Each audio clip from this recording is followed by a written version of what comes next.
Hello everyone, here we have number 31 in pattern language, Christopher Alexander et al.'s book on architecture and urban planning about adaptive rules of thumb for solving architectural and urban problems.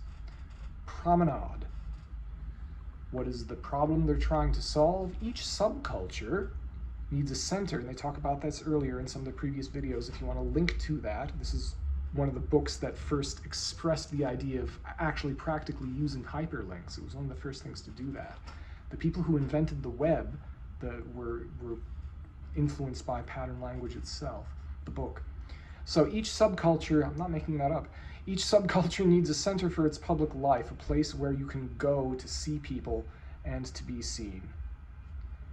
Therefore, encourage the gradual formation of a promenade at the heart of every community, linking the main activity nodes and placed centrally so that each point in the community is within 10 minutes walk of it. Put main points of attraction at the two ends to keep a constant movement up and down.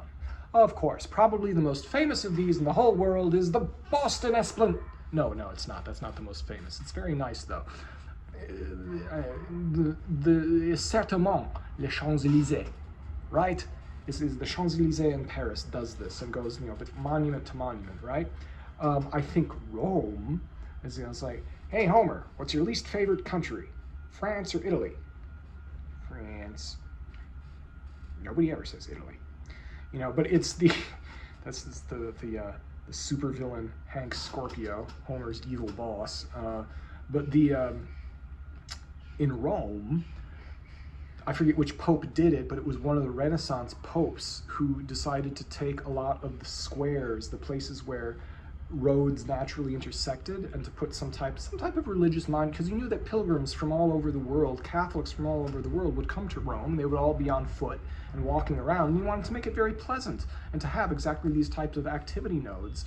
And so you would walk from monument to monument, and you'd pray for a meaningful, beautiful thing about this saint, and then you'd be able to see, off in the distance close by, a comfortable walking distance yet again, another place where you go and have another meaningful thing about another saint. And of course, it's going to be surrounded by the little, tiramisu and gelato and trattoria places where, if you would like, you stop by, you support local business, you have conversations with people in Italy about what's good around here, which is really the best way to find out anything in Italy.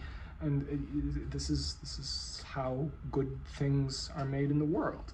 So there are very good examples of this, how this has happened traditionally.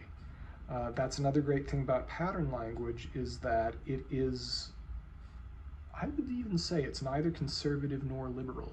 It is pragmatic. It is looking at the good things from the past and the things that need to change into good things at the same time.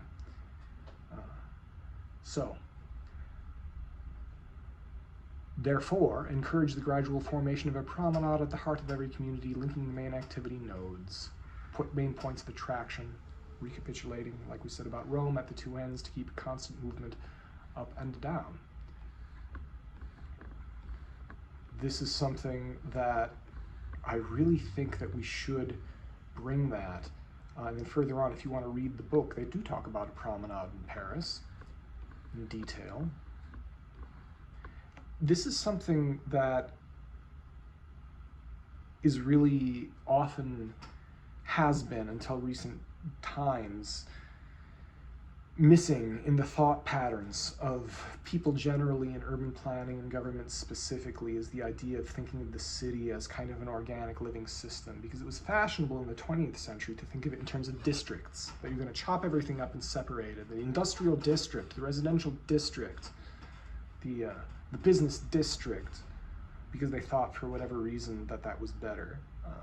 It looked nicer in a tiny model, which is the only reason I can think. Or it was probably simpler to administer, simpler to tax, who knows. But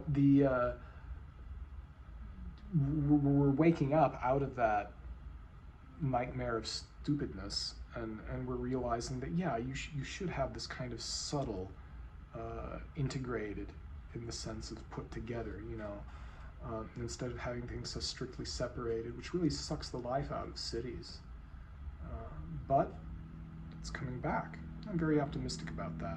What's coming up next time? Number 32, Shopping Street. Next time on Living Process.